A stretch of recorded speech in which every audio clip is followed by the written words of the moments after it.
A constant voltage of 50 volt is maintain between the point A and B of the circuit shown in the figure. The current through the branch C D of the circuit कितना होगा। हमारे पास इस branch में current पूछा है।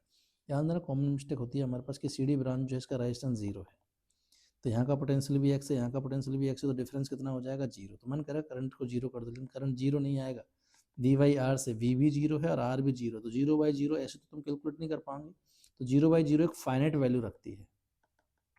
अब इसकी value कितनी होगी वो ऐसे तो नहीं निकलेगी, उसके लिए अपन केसीएल वाले मेथड काम में लेते हैं।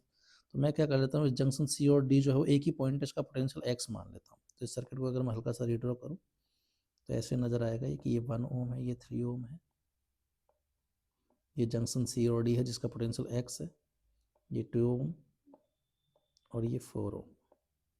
मेरे को सी से डी में करंट निकालना है, इसकी डायरेक्शन भी निकाल सकते हैं अपन। तो पहले जरा पोटेंशियल फाइंड करते हैं। तो मैं यहाँ का पोटेंशियल 0 है तो यहाँ का 50 हो जाएगा, ये 0, यहाँ का x है।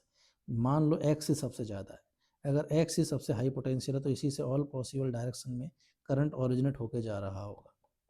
और बाय किरचॉफ करंट लॉ एक ही जंक्शन से ओरिजिनेट होने वाले सारे करंट्स का सम कितना होता है हमारे पास 0 होता है।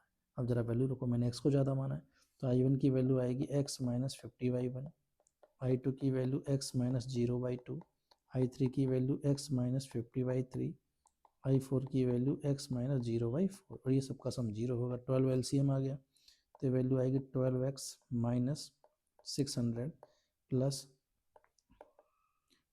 6x प्लस 4x माइनस का 200 प्लस का 3x इक्वल टू 0। तो यहाँ से सिंप्लीफाई करने पे क्वेश्चन क्या हो रही है 12 एंड ये हो जाएगा हमारे पास 25x इक्वल टू 800। तो x की वैल्यू आ रही है हमारे पास 32 वोल्ट। तो जंक्शन का पोटेंशियल 32 वोल्ट होगा। क्लियर। तो ऐसे में अगर मेरे को इस सी डी ब्रांच में करंट निकालना, अब तो इजीली आ जाएगा हमारे पास।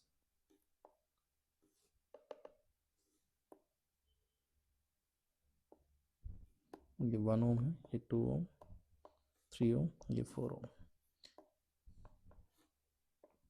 यहाँ का वोल्टेज है 0, यहाँ का है 50 और यहाँ का कितना आ रहा है 32 वोल्ट। ठीक है, बस अब इसमें से करंट निकालना है।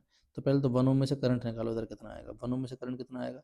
पोटेंशियल डिफरेंस तो हो गया 18 वोल्ट का, तो यहाँ से V/R से 18/1 से 18 एम्पियर करंट आएगा। अब 2 ओम में कितना जाएगा 32 माइनस 0/2 से 16 एम्पियर करंट जाएगा।